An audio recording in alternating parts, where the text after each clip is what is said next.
Dans une interview accordée au journaliste Alain Foka, diffusée cette semaine sur Infomédia, l'ancien président de la Côte d'Ivoire, Laurent Gbagbo, a abordé plusieurs sujets d'actualité.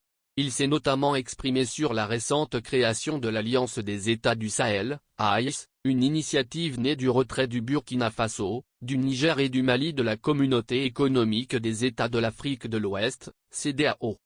Laurent Gbagbo n'a pas caché ses réserves vis-à-vis de la CEDEAO, estimant que cette organisation ne répond plus aux enjeux actuels des États ouest-africains.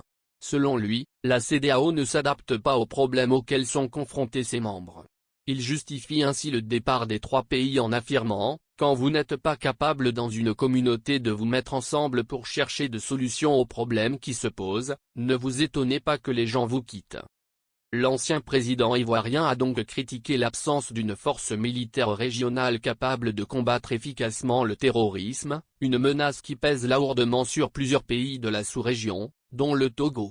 Selon lui, la CEDEAO laisse ses États livrés à eux-mêmes face aux insurrections terroristes. M. Gbagbo a par ailleurs dénoncé ce qu'il considère comme une dérive de l'organisation ouest-africaine. La CEDEAO est devenue un instrument de propagande de la France, a-t-il déclaré, pointant du doigt l'influence extérieure sur la gestion des affaires régionales.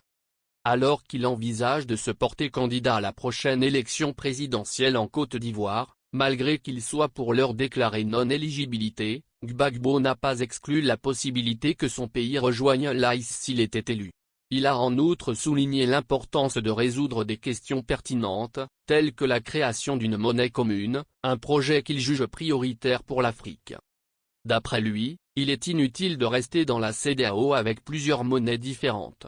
Il est temps aujourd'hui que l'Afrique règle ses problèmes monétaires, a-t-il martelé.